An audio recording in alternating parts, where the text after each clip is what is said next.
Hello, and welcome to DegreeWorks Advisor Edition. While our other tutorials have covered the student perspective, this tutorial will cover what to expect when advising your students. Please keep in mind that a student's security access differs from that of an advisor.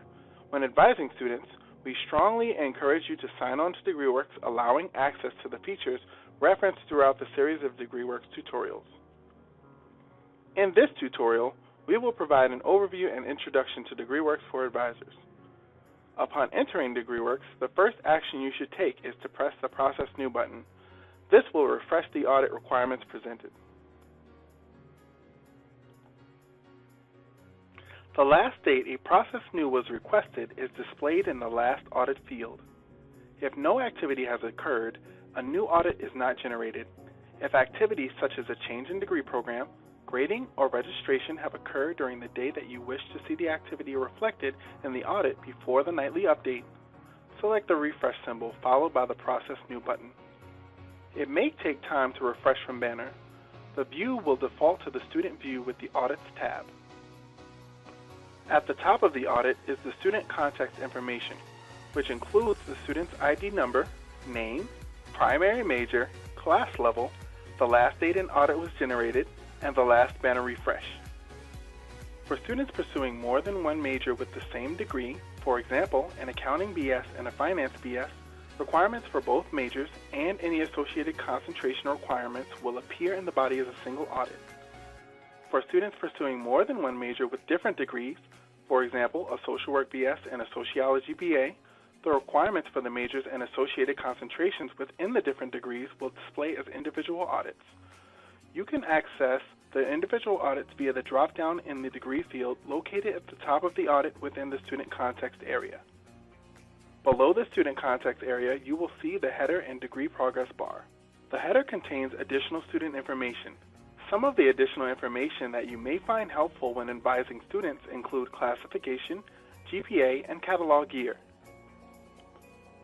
The progress bar tracks the completion percentage of all requirements on the audit. Completed requirements are represented by green boxes filled with a check mark. The remainder of the audit is organized in groupings of requirements referred to as blocks. Based on a block's catalog year, credits required and credits applied, as well as a running total of required and remaining credit hours will be displayed. The order of the blocks begins with a high-level degree block associated with the student's primary program of study. This block contains a summary of additional blocks within the audit. The next block that follows is the University Requirements block. Please note that if your student is a transfer student with 24 or more credits, and this requirement is not listed as met, please be sure to notify our staff at degree-audit@morgan.edu. The next block that follows is the General Education Program block. Please note that the requirements listed in this block may vary slightly depending on the student's major. The next block that follows is the Primary Major block. If applicable, an associated concentration block, ancillary requirements for the student's school, as well as second major and minor blocks may be present.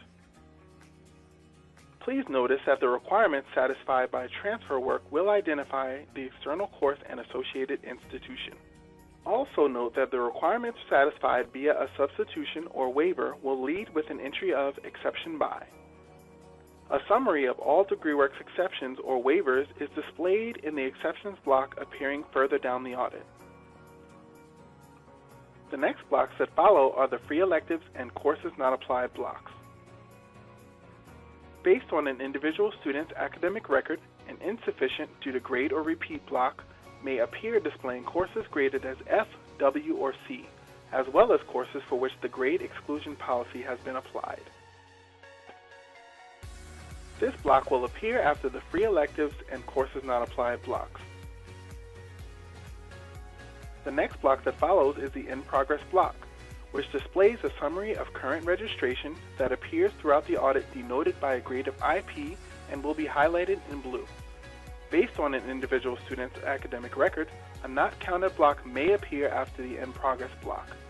In this block, you will normally see developmental courses such as Math 106 and DVRD 101, which do not receive degree credit per university policy. The exceptions block following the In Progress block displays a summary of substitutions and waivers that appear throughout the audit denoted with the leading entry of exception by.